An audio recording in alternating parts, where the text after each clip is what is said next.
Hello everyone, how are you? I hope you are doing great. I hope you are practicing well.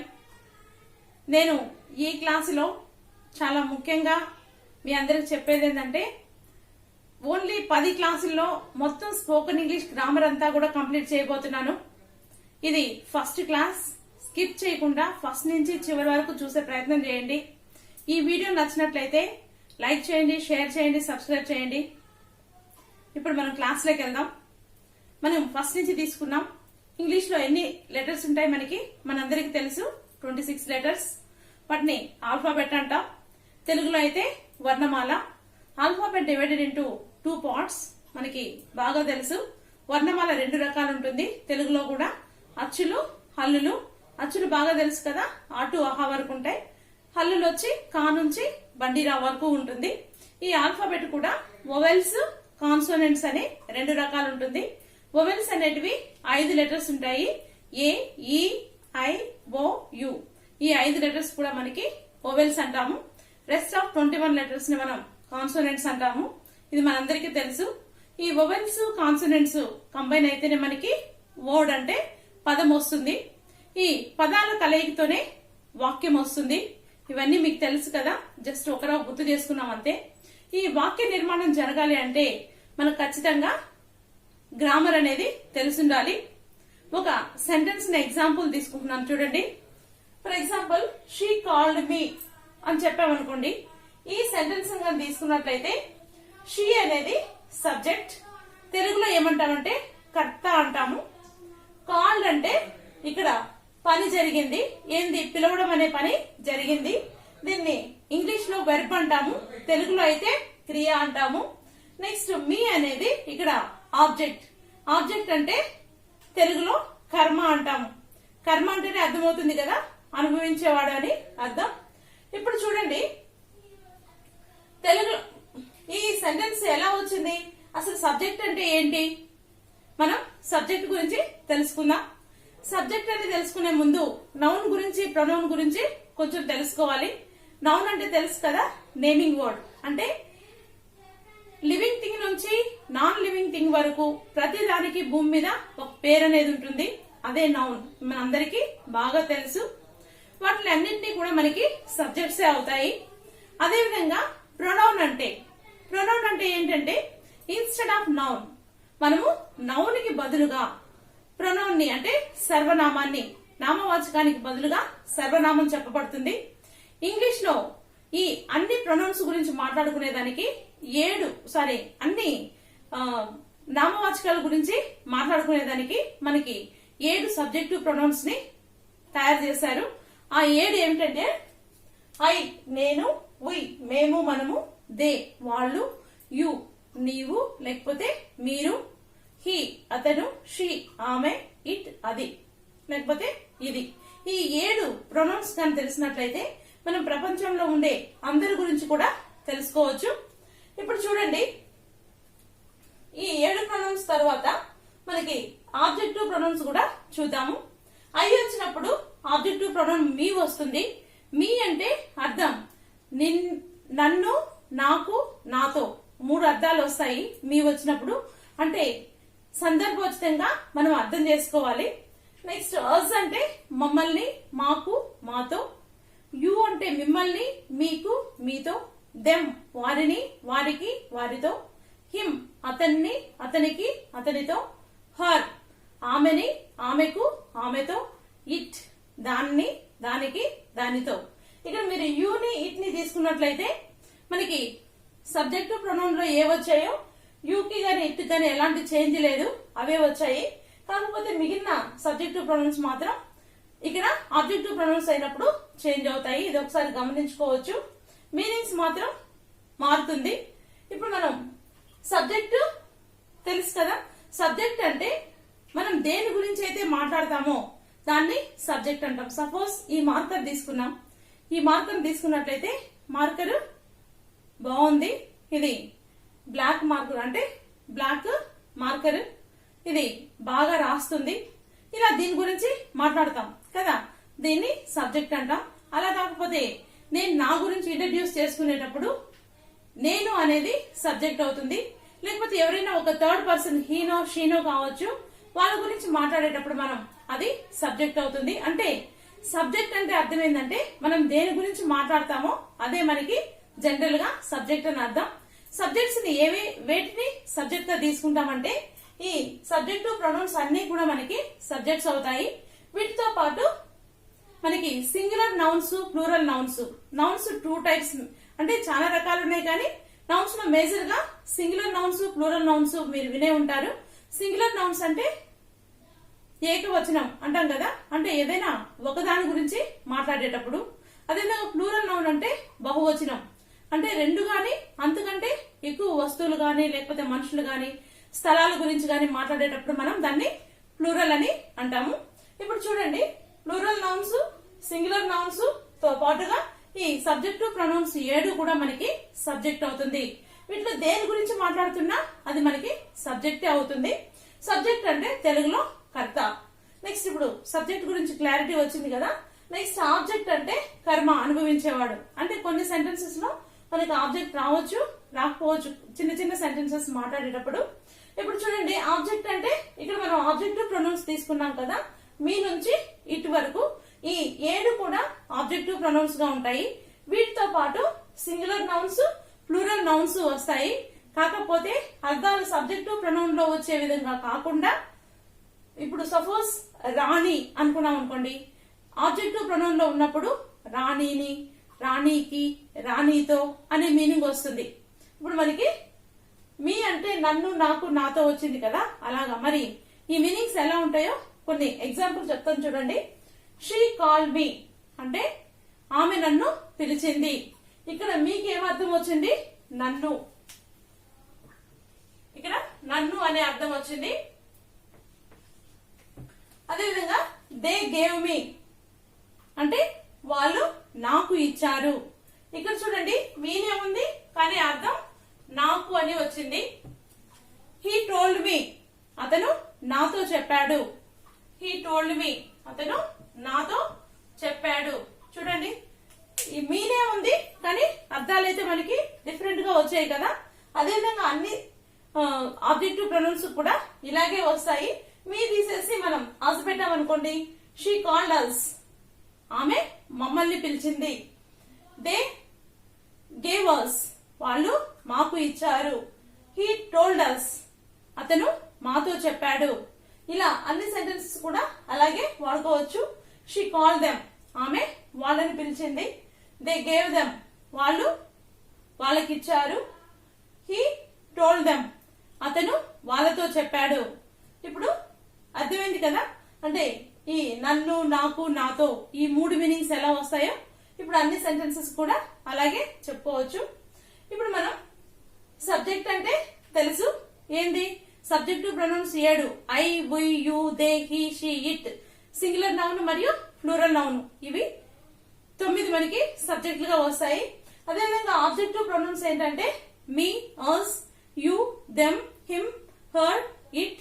వీటితో పాటు singular nouns, next plural nouns కూడా మనకి object గా వస్తాయి. ఇప్పుడు subject తెలుసు, ఆబ్జెక్ట్ గురించి కూడా మనకి క్లారిటీ వచ్చింది. ఇక్కడ చూడండి, కాల్డ్. కాల్డ్ అంటే వెర్బ్ అన్నాం కదా. వెర్బ్ అంటే ఏంటి? వెర్బ్ అంటే వెర్బ్ని క్రియ అంటాము. ఈ క్రియ మేజర్ గా 2 రకాలుగా ఉంటుంది. అంటే helping verb, main verb. Helping verbs మనం నెక్స్ట్ క్లాస్ లో నేర్చుకున్నాం. ఇప్పుడు మెయిన్ వెర్బ్ గురించి చూద్దాం. మెయిన్ వెర్బ్స్ మనందరికి తెలుసు కదా, come, go, eat, wake up, sit, stand, learn, speak. ఇవన్నీ కూడా మనకి main verbs. Every main verb has 5 forms. ప్రతి మెయిన్ వెర్బ్ కూడా మనకి 5 రూపాలు ఉంటాయి. అవేంటి అంటే ఎగ్జాంపుల్ చూద్దాం. Go, went, gone, going, goes. మీకు ఇవన్నీ తెలుసు, కానీ నేను మీకు మీనింగ్స్ ఎలా వస్తాయో చెప్తాను, అది గుర్తుపెట్టుకోండి. సపోజ్ గో అంటే మనకు తెలిసిన మీనింగ్ ఏంటి? వెళ్ళుట కదా. గో అంటే వెళ్ళుట కరెక్టే, కానీ వెళ్ళుట కాకుండా ఇంకా ఎలాంటి అర్థం వస్తుందంటే వెళ్తాను, వెళ్తాము, వెళ్తారు, వెళ్తావు, ఇలాంటి అర్థాలు వస్తాయి. ఎందుకు అలా వస్తుంది అంటే సబ్జెక్ట్ ని బట్టి. ఇప్పుడు సపోజ్ ఐ గో అన్నాను అనుకోండి, నేను వెళ్తాను. వి గో మేము వెళ్తాము. దే గో వాళ్ళు వెళ్తారు. హీ గోస్ హీ అంటే గోస్ వస్తుంది. ఓకే, ఇది ప్లూరల్స్ మాత్రమే వాడతాం అనమాట. లేకపోతే బర్డ్స్ గో అంటే పక్షులు వెళ్తాయి, ఇలా చెప్పొచ్చు. Next vent. వెంట్ అంటే సెకండ్ ఫామ్ ఏమొస్తుందంటే వెళ్ళాను. వెంట్ అంటే వెళ్ళాను. వెళ్ళాను అంటే ఇప్పుడు మనం ఐ ముందు పెట్టామనుకోండి, ఐ వెంట్ అంటే నేను వెళ్ళాను, దే వెంట్ వాళ్ళు వెళ్ళారు, గో షీ వెంట్ ఆమె వెళ్ళింది, ఫ్రెండ్స్ వెంట్ ఫ్రెండ్స్ వెళ్ళారు. ఇలా వెళ్ళింది అని చెప్పడానికి అన్ని సబ్జెక్ట్స్ కూడా వెంటే వస్తుంది. Next gone. గాన్ అనేది మనం నెక్స్ట్ క్లాస్ లో చూద్దాం. ఇది కొంచెం హ్యావ్ లో, హ్యాజ్ లో, హ్యాడ్ లో చేర్చాలి దీని ముందు. నెక్స్ట్ V4 అనేది గోయింగ్. గోయింగ్ అంటే వెళ్తూ అని అర్థం. ఇదేంటిది, ఇది ఫుల్ మీనింగ్ లేదు కదా. వెళ్తూ అంటే ఇక్కడ కూడా మనము హెల్పింగ్ వర్బ్స్ ని యూజ్ చేయాలి. సపోజ్ ఐ ఆమ్ గోయింగ్ అన్నాం అనుకోండి, గోయింగ్ అంటే వెళ్తూ, ఐ అంటే నేను, యామ్ అంటే ఉన్నాను, ఐ ఆమ్ గోయింగ్ అంటే నేను వెళ్తూ ఉన్నాను, ఇలా అర్థం వస్తుంది. గోస్. ఈ గోస్ అనేది మన సింగులర్ సబ్జెక్ట్స్ ఉన్నాయి కదా, హీ షీ ఇట్ వచ్చినప్పుడు గోస్ ని ఉపయోగిస్తాము. ఈ గోస్ అనేది V5 ఫామ్ అన్ని కూడా మనము సింగులర్స్ ఉపయోగిస్తాము. గోస్ అంటే అర్థం ఏమొస్తుందంటే వెళ్తాడు, వెళ్తుంది అనే అర్థం వస్తుంది. హీ గోస్ అంటే అతను వెళ్తాడు, షీ గోస్ అంటే ఆమె వెళ్తుంది, ఇట్ గోస్ అంటే అది వెళ్తుంది. అర్థమైంది కదా. ఇలా ఇప్పుడు చూడండి, నేను ఒక 2-3 ఇచ్చాను, మీకు చాలా తెలిసి ఉంటాయి. వాటిని అన్నిటి కూడా తెలుగు మీనింగ్స్ ఇలా ప్రాక్టీస్ చేయండి. Next come. కమ్ అంటే వస్తాను, లేకపోతే వచ్చు, రా కదా తెలుగు మీనింగ్. కాకపోతే ఇక్కడ కమ్ అంటే ఐ కమ్ అంటే నేను వస్తాను, అంటే వస్తాను, వస్తాము, వస్తారు, వస్తావు అనే మీనింగ్ వస్తుంది. కేమ్ అంటే నేను వచ్చాను, ఐ కేమ్ అంటే నేను వచ్చాను, వి కేమ్ మేము వచ్చాము, దే కేమ్ వాళ్ళు వచ్చారు. ఇంకా ఈ కమ్ తర్వాత మాట్లాడదాం. కమింగ్ అంటే వస్తూ, ఐఎమ్ కమింగ్ నేను వస్తూ ఉన్నాను, షీ ఈస్ కమింగ్ ఆమె వస్తూ ఉంది, దే ఆర్ కమింగ్ వాళ్ళు వస్తూ ఉన్నారు. నెక్స్ట్ షీ కమ్స్ ఆమె వస్తుంది, హీ కమ్స్ అతను వస్తాడు. ఇంకా ఈట్ని తీసుకుంటే తింటాను కదా, తిను అనే అర్థం. తింటాను, తింటాము, తింటారు, తింటావు ఇలాంటి అర్థాలు కూడా వస్తాయి. అంటే సందర్భోచితంగా మనం అర్థాలని అర్థం చేసుకోవాల్సి ఉంటుంది. ఏట్ అంటే తిన్నాను, తిన్నాము, తిన్నారు, తిన్నావు అన్ని సబ్జెక్ట్స్ కి వస్తుంది. ఈటింగ్. ఈటింగ్. ఈటింగ్ అంటే తింటూ, ఐఎమ్ ఈటింగ్ అంటే నేను తింటూ ఉన్నాను, షీ ఈజ్ ఈటింగ్ ఆమె తింటూ ఉంది, దే ఆర్ ఈటింగ్ వాళ్ళు తింటూ ఉన్నారు, హీ ఈట్స్ అంటే అతను తింటాడు, షీ ఈట్స్ అంటే ఆమె తింటుంది. చూసారు కదా వెబ్ ఫార్మ్స్ గురించి. మనకి చాలా రకాల వెబ్స్ వచ్చి ఉంటాయి. మీరు అన్ని రకాల వెబ్స్ కూడా అర్థాలు అలాగే రాసుకోండి. ఇప్పుడు మనం వెబ్స్ ఉపయోగించి చిన్న చిన్న వాక్యాలని ఎలా మాట్లాడొచ్చో చూద్దాం ఈ క్లాస్ లో. ఇప్పుడు V1 అండ్ V1 అంటే వెబ్ యొక్క బేస్ ఫార్మ్స్ ఉన్నాయి కదా, V1 ఫామ్ ని ఉపయోగిస్తే మనకు సెంటెన్సెస్ ఎలా వస్తాయో చూద్దాం. సపోజ్ కమ్ తీసుకున్నా, ఇక్కడ గో ఉందనుకోండి, కమ్ అండ్ గో వచ్చి వెళ్ళు, ఈట్ అండ్ గో తిని వెళ్ళు, టేక్ అండ్ ఆస్క్ తీసుకుని అడుగు అంటామా. ఇంకా మనం నిద్ర లేచినప్పటి నుంచి కూడా wake up and wash your face నిద్ర లేచి ముఖం కడుగు అంటాం కదా. బై అండ్ సెల్ కొని అమ్ము అప్పుడు తెలుస్తుంది అంటుంటాం కదా. ఇంకా కమ్ అండ్ సిట్ వచ్చి కూర్చో, కమ్ అండ్ టేక్ వచ్చి తీసుకో, ఇంకా ఆస్క్ అండ్ సీ అడిగి చూడు. ఇలా మనకి సెంటెన్సెస్ ని ఫ్రేమ్ చేసుకోవచ్చు. ఈ V1 అండ్ V1 ముందుగాన ప్లీజ్ పెట్టినాం అనుకోండి, ప్లీజ్ కమ్ అండ్ సిట్ దయచేసి వచ్చి కూర్చోండి. ప్లీజ్ గో అండ్ ఆస్క్ వెళ్ళి దయచేసి వెళ్ళి అడగండి. ప్లీజ్ కమ్ అండ్ హ్యావ్ లేకపోతే కమ్ అండ్ టేక్ లేకపోతే కమ్ అండ్ ఈట్. ఈ మూడింటికి కూడా మనం తినడం తాగడం అనే సందర్భాల్లో ఉపయోగిస్తాము. కమ్ అండ్ హ్యావ్ అన్నా, కమ్ అండ్ టేక్ అన్నా, కమ్ అండ్ ఈట్ అన్నా మూడు కూడా ఇవి వచ్చి తిను లేకపోతే వచ్చి తాగు అని చెప్పే సందర్భం. Next come and stand up వచ్చి నిలబడు, కమ్ అండ్ బై వచ్చి కొను. ఇంకా మీకు నచ్చిన ఏ వెబ్ ఫామ్ అయినా తీసుకోవచ్చు. కమ్ అండ్ స్పీక్ వచ్చి మాట్లాడు, ప్లీజ్ కమ్ అండ్ స్పీక్, వచ్చి దయచేసి వచ్చి మాట్లాడు. ప్లీజ్ కమ్ అండ్ గివ్, దయచేసి వచ్చి ఇవ్వు, అలా అంటాం కదా. అంటే ఇక్కడ V1 ఫామ్ ని మార్చొచ్చు, అక్కడ కూడా V1 ఫామ్ ని మార్చి మీరు సొంతంగా వాక్యాలను ఫ్రేమ్ చేసుకోండి. ఇది కాకుండా ఇంకా వెర్బ్ యొక్క బేస్ ఫామ్ అంటే V1 ప్లస్ ఆబ్జెక్ట్ వస్తే మనకి మీనింగ్స్ ఎలా వస్తాయో చూద్దాము. ఒక్కొక్కసారి V1 ప్లస్ ఆబ్జెక్టివ్ ఫామ్ కాకుండా ఆబ్జెక్ట్ కాకుండా ఏమొస్తుందంటే మధ్యలో ప్రిపోజిషన్ వచ్చే అవకాశం ఉంటది కొన్ని సందర్భాల్లో. ఎగ్జాంపుల్ చూద్దాము. కాల్ మీ, కాల్ అనేది V1 కదా, మీ అనేది ఆబ్జెక్ట్. కాల్ మీ అంటే నన్ను పిలువు. అన్ని ఆబ్జెక్ట్స్ కూడా ఇవి అప్లికబుల్ అవుతుంది చూడండి. కాల్ అస్, మమ్మల్ని పిలవండి. కాల్ దెమ్, వాళ్ళని పిలవండి. కాల్ హిమ్, అతన్ని పిలువు. కాల్ హర్, ఆమెను పిలువు. ఇంకా ఈ కాల్ ముందు కన్నా ప్లీజ్ పెట్టామనుకోండి, ప్లీజ్ కాల్ అస్, దయచేసి మమ్మల్ని పిలవండి. ప్లీజ్ కాల్ దెమ్, దయచేసి వాళ్ళని పిలవండి, అలా చెప్తాం. అలా కాకుండా మీట్ కూడా తీసుకుందాం. మీట్ మీ, నన్ను కలువు. మీట్ అస్, మమ్మల్ని కలువు. మీట్ దెమ్, వాళ్ళని కలువు. మీరు అన్ని ఆబ్జెక్ట్స్ కి ఫ్రేమ్ చేసుకోండి. ఇంకా ఆస్క్ మీ, నన్ను అడుగు, అంటే నీకేమైనా అవసరం వస్తే నన్ను అడుగు అంటాం కదా. ఆస్క్ మీ అంటే నన్ను అడుగు. ఆస్క్ అస్, మమ్మల్ని అడుగు. ఆస్క్ హిమ్, అతన్ని అడుగు. ఆస్క్ హర్, ఆమెని అడుగు. ఇలా మీకు నచ్చిన V1 ఫార్మ్స్ పెట్టి ఇంకా ఆబ్జెక్ట్స్ అన్నిటికి కూడా అప్లై చేయొచ్చు. కొన్ని ఉన్నాయి చూడండి, మనకి ప్రిపోజిషన్స్ కూడా కొన్నిటికి వస్తాయి. కమ్ టు మీ అంటే నా దగ్గరకు రా. గో టు దెమ్, వాళ్ళ దగ్గరకు వెళ్ళు. లుక్ ఎట్ మీ, నన్ను చూడు. లుక్ ఎట్ ద బోర్డ్, బోర్డుని చూడు. ఇలా చూస్తున్నాం కదా. ఇక్కడ ఎట్, ఇంకా టు, ఇంకా కమ్ విత్ మీ అంటే నాతో రా. ఇలా మధ్య మధ్యలో కొన్ని ప్రిపోజిషన్స్ కూడా వస్తుంటాయి కొన్నింటికి. కొన్ని ప్రిపోజిషన్స్ లేకుండా కూడా మనం ఇదివరకు చూసాం కదా. Call me, ask me, give me. Give me అంటే నాకు ఇవ్వు. కాల్ మీ అంటే నన్ను పిలువు. ఆస్క్ మీ అంటే నన్ను అడుగు. ఇంకా మీట్ మీ, నన్ను కలువు. ప్రిపోజిషన్స్ లేకుండా కూడా కొన్నిటికి వస్తాయి. అదేవిధంగా వీటి ముందుగా ప్లీజ్ చేస్తాం అనుకోండి. ప్లీజ్ ఆస్క్ దెమ్, దయచేసి వాళ్ళని అడగండి. అదేవిధంగా ప్లీజ్ గో టు దెమ్, దయచేసి వాళ్ళ దగ్గరికి వెళ్ళండి. ఇలా చెప్తాం కదా.